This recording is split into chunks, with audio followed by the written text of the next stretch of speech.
Welcome to CPAC Now, America Uncanceled. As you know, we just got back from CPAC Hungary, which was held in Budapest, Hungary a couple weeks ago. And it's always great to get together with fellow conservatives from around the world. Now, we had many American speakers at CPAC Hungary, one of which was Kari, and we want you to listen to her speech now.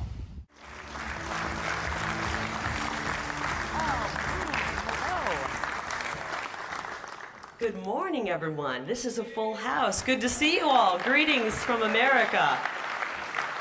Wow, such a beautiful place. I've spent the last couple days really enjoying your amazing country and this amazing city.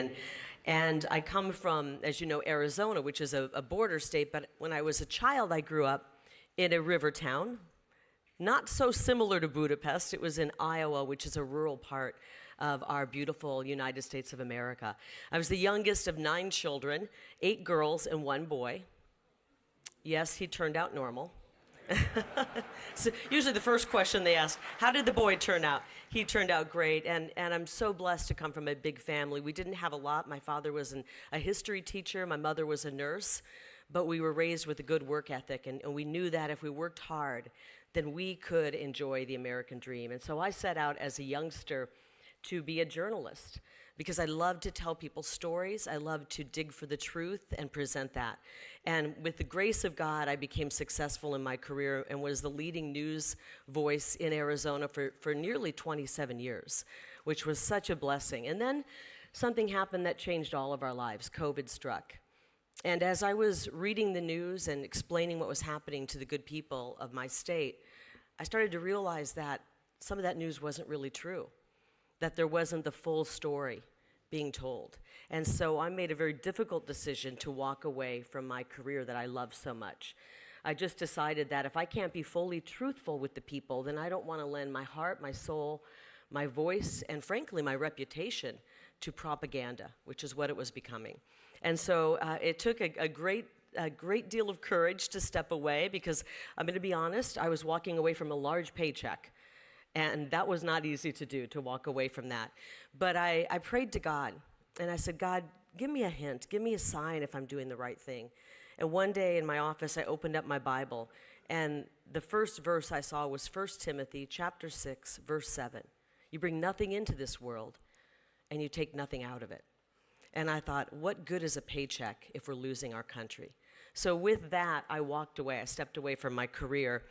And I really never regretted it for a second. But the amazing thing happened. I put a video out to the people of Arizona telling them why I was leaving. And they said, thank you for being honest. We've appreciated your coverage. You've been one of the fair ones. Would you please consider running for office? Would you consider getting into politics? To which I immediately thought, well, they must hate me.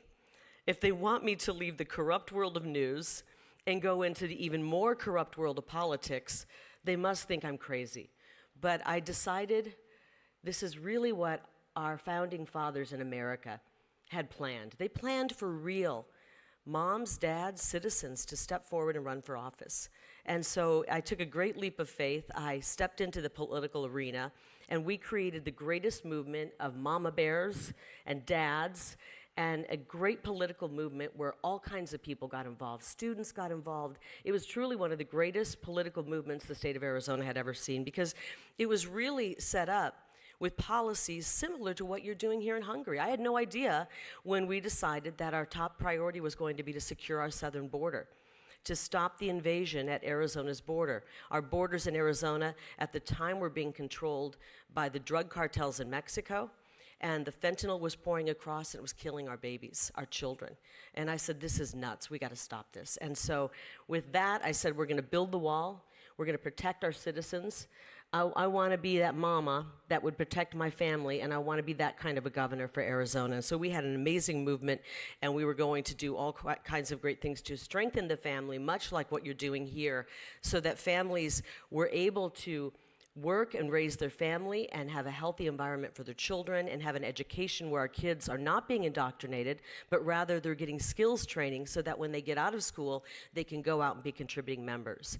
We also have a plan to end homelessness and chronic street homelessness so that our streets are safe. Little did I know I would walk into Budapest and basically see all of the policies that we dream for in Arizona right here in this beautiful city. My daughter came along with me. She's somewhere. She's right here in the front row. And unfortunately, the airlines lost her bags. So she spent the day roaming the beautiful streets of Budapest, shopping and gathering a few things to wear. And I didn't worry about her for 1 second. I knew she was exploring this beautiful place. And that's the kind of safety and security that every mother should be able to see for her children. And we can do that if we put forth strong leaders. Unfortunately, yes. So, unfortunately, it is those strong leaders like your Prime Minister, Viktor Orban, who I had the great pleasure to meet yesterday. What a gentleman, what a kind man, what a hardworking man. And President Trump, who we heard from earlier. The people who are the truth tellers and the peacemakers who are being destroyed by the fake news. We call it fake news, and I think you call it that as well, right? And we have to push back against this megaphone for the globalists. They will destroy our globe if we allow them to. And you know, it's interesting because I worked in the media. It's always opposite day in the media. If they say that what you're doing is bad, it's probably good. If they say that what's being done is good, it's probably bad.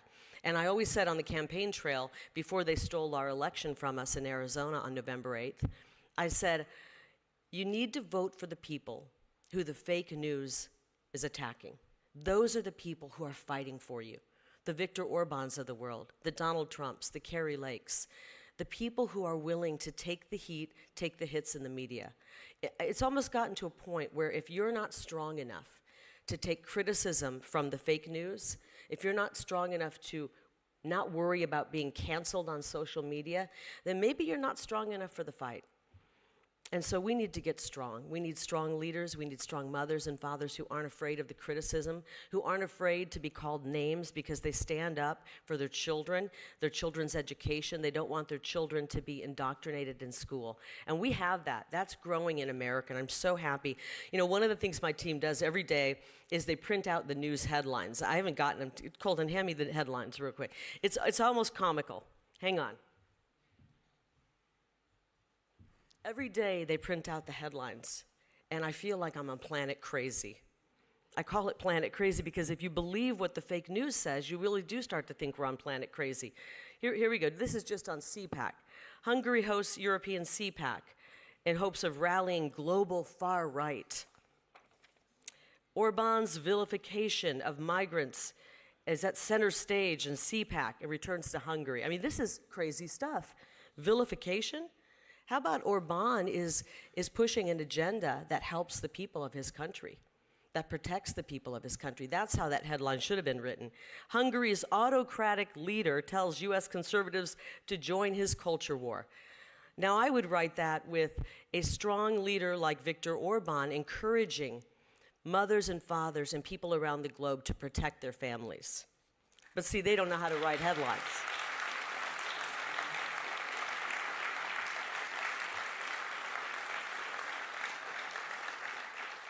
And here's one. They actually went after one of my favorite people, Congressman Paul Gosar, one of the greatest congressmen to walk the halls of Congress in our great country. Paul Gosar to share stage with members of party founded by Nazis. This is insane stuff. I'll get to the last one here. They called us ultra-conservative. You know what? I've been called worse.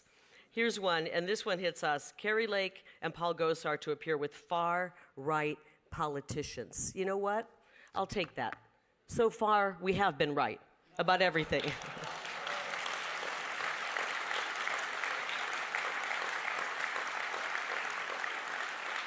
And the far left have been wrong. They've been wrong, and if we continue to allow them to bully us with their propaganda, which frankly is garbage, tear it up, don't read it.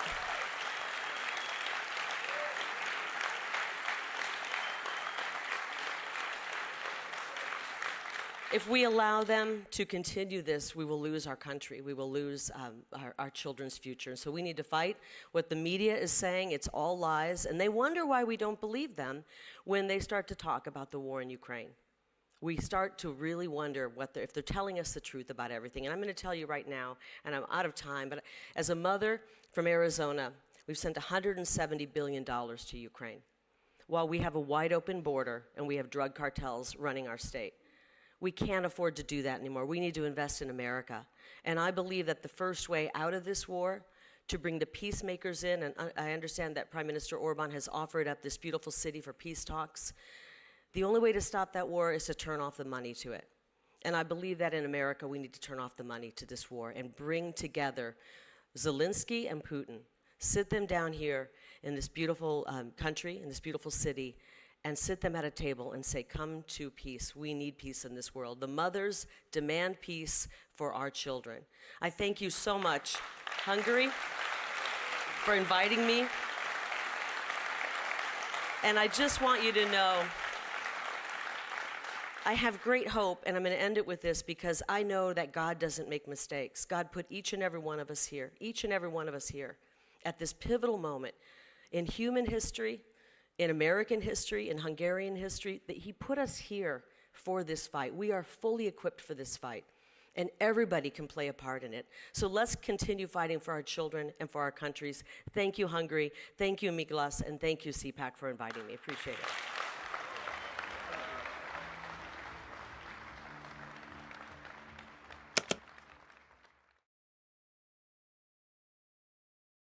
Welcome to CPAC Now, America Uncanceled. As you know, we just got back from CPAC Hungary, which was held in Budapest, Hungary, a couple weeks ago. And it's always great to get together with fellow conservatives from around the world. Now, we had many American speakers at CPAC Hungary, one of which was Kari, and we want you